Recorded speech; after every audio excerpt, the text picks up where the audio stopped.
राजनीति में जो दिखाई देता है हमेशा वो सच नहीं होता और जो पर्दे के पीछे होता है वही असली खेल रचता है। हाल ही में भुवनेश्वर में जो दृश्य सामने आया उसने कांग्रेस के अंदर अब बेचैनी बढ़ा दी है। कांग्रेस के वरिष्ठ नेता श्रीकांत जेना और समाजवादी पार्टी के मुखिया अखिलेश यादव एक ही मंच पर नजर आए। न सिर्फ साथ दिखे बल्कि साझा प्रेस कॉन्फ्रेंस में सामाजिक न्याय पर एक सुर में बातें भी की। अब इस घटनाक्रम ने ओडिशा कांग्रेस के कान खड़े कर दिए हैं।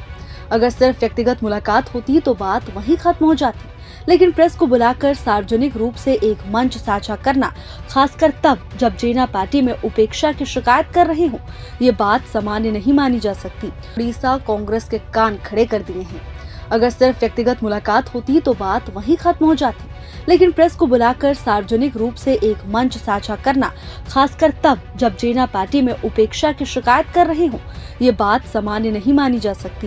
लंबे समय से ऐसी अटकलें लगाई जा रही हैं कि जेना पार्टी से नाराज हैं। हालांकि उन्होंने अभी तक खुलेआम पार्टी छोड़ने जैसी कोई भी बात नहीं की। अखिलेश यादव ने भी मौके को बखूबी भांपा और बयान दिया, अगर ऐसे नेता साथ आए तो सामाजिक न्याय की लड़ाई और मजबूत होगी। अब इस टिप्पणी ने राजनीतिक पारा और चढ़ा दिया, मानो वो जेना में संभावनाएं देख रहे हों और शायद ओडिशा में सपा की जमीन तलाशने का अवसर भी।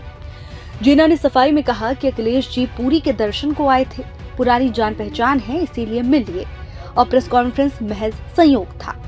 लेकिन कांग्रेस के भीतर इसे संयोग मानने वालों की संख्या काफी कम है। ओडिशा में कांग्रेस पहले से ही संघर्ष कर रही है, ना तो जनाधार बचा है, ना संगठन की पकड़ मजबूत है। अब ऐसे में पार्टी के वरिष्ठ नेता का इस तरह समाजवादी पार्टी के नेता के साथ मंच साझा करना कांग्रेस नेतृत्व के लिए एक बड़ा संकेत है और इस संकेत से कांग्रेस में हलचल मची हुई है। वैसे तो ओडिशा में कई बार आया हूँ, इधर बहुत दिनों बाद आने का मौका मिला है। इधर दिल्ली में हमारी मुलाकात पूर्व मंत्री और बहुत ही वरिष्ठ नेता श्रीकांत जेना साहब से हुई थी। कुछ सामाजिक न्याय को लेकर के और जिस तरह का बाबा साहब भीमराव अम्बेडकर जी ने सपना देखा था, इस सबको बराबर का सम्मान मिले, बराबरी से सबको आगे बढ़ने का मौका मिले। कई बिंदुओं पे बातचीत हुई, आज मुझे मौका मिला उनसे मिलने के लिए।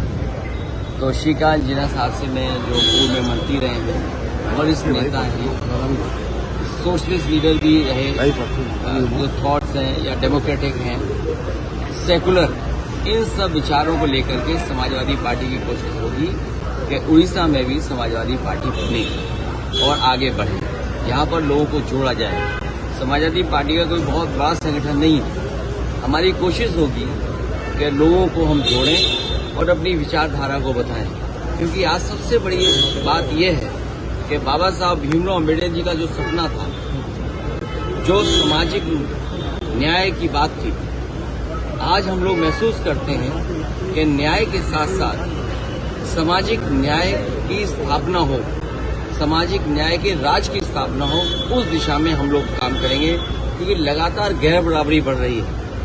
भारतीय जनता पार्टी जिस तरह के फैसला ले रही है, बुनियादी सवालों से ध्यान हटाने के लिए, और बहुत सारी संस्थाओं में भी आजादी नहीं है।